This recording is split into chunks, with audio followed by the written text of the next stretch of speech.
Hi guys, welcome to my YouTube channel, and I'm here at my lovely home in Lincoln, New Hampshire at the Mountain Club on Moon. And the other day I mentioned about doing the cat and cow to get spinal extension, to help you press your lungs in, to help keep the hips up when you're swimming. So today we're going to go into the water. I'm going to do a little playing around in the water. I'm playing with the cat and the cow, or the flexion and then the extension, to get a sense of how to keep the hips up and where is just enough. And then also, you know, having that feeling, what I do with the hips can affect how I extend and press that chest down. So it's really tiny. I was teaching a swim class today, and we were talking about the minutia adjustments that happen in swimming that can feel huge. And then also just kind of teaching yourself to remember what they are and what they feel like.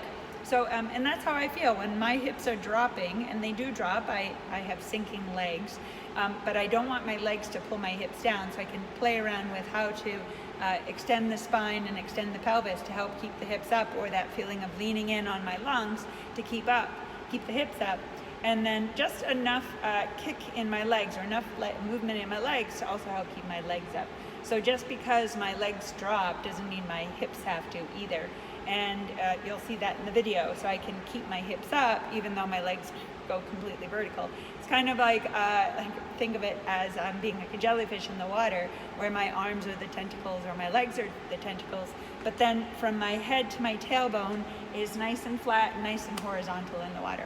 And the reason for that is to help keep the body a bit more streamlined in the water. And also I have a sense of when I'm pressing my lungs in and my hips are up, I'm more streamlined, but I also feel like I have a little more control in the water, that I'm sliding through the water a little easier. I'm not creating as much drag, but I also just feel like I have a little more power with that body line that's happening there. So, okay, enough of that, into the pool, and then show you what I'm doing, and then I hope you have an opportunity to go and play in the water. Your pool, hopefully there's a chance for you to get in there and just do some of this, because you're staying still, and if you're lap time, you might have to figure out how you're going to be able to do this drill that's pretty much in one place without moving and without interfering with lap swimming. So hopefully that will work for you. Okay, into the water we go. Okay, starting with what I'm calling the ball float, just kind of holding the shins, finding my ballast in the water, nose pointing down, the spine is rounded. Okay, so I'm in flexion, and now I'm going to extend into extension. So lifting the tailbone, extending through the spine. So those actions working together. So the spine and the pelvis, trying to get the legs up into a streamlined position. Legs just don't want to stay up. Running out of air, so I'm going to start again. Get the legs up if I can. And then keeping the nose pointing down, the arms reaching down and forward, but keeping that extension through the spine and through the hips. You can see I have a nice line. Even though the legs are hanging down, I'm able to keep the hips up. I'm not letting the legs drag my hips down, which can be really helpful when you're swimming, is to know how to lean in on the lungs. So it doesn't look like it, but I'm actually pressing the lungs down to get the hips up, and then I just tried a little flexion again to round, and then extend again, see what that's like. Keeping the arms at that same width and depth, so they're a little bit deeper than my nose as I'm doing this. And then again, the legs just kind of drop down, but I can keep that extension to keep the hips up. So don't be afraid to let your legs drop. Your aim here is to keep your hips up and try to find that head-spine alignment. So from the head through the tailbone is nice and strong and straight. Hands are relaxed. Again, they're sloping down. The shoulders are actually relaxed. And I'm just going to hang out there. Okay, hi guys, we're back.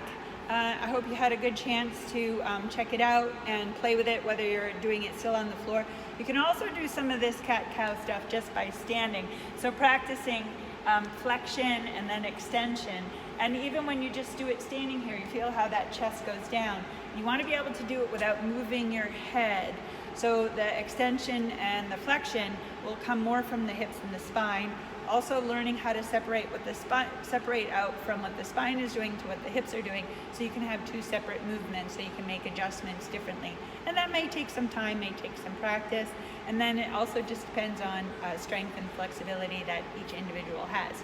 So enough for now. Make sure you sign up for my YouTube channel so you don't miss all these fun little tips that I have. I am going to be starting a video of me teaching a swim practice. Okay, so we're going to have training Tuesdays. I'd like them to come out on Tuesdays. So stay tuned. There will be a Tuesday, I don't know when yet, haven't decided, where I can get the video in, explain a training session for you.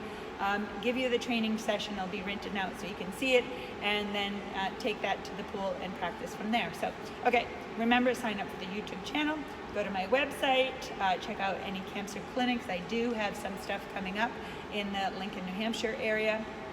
And also remember to pick up a book, my book, The Truth Inside, Learning to Love and Trust Yourself from the Inside Out. And then soon enough, you will be seeing my next swim training book. All right, ciao for now. Thanks.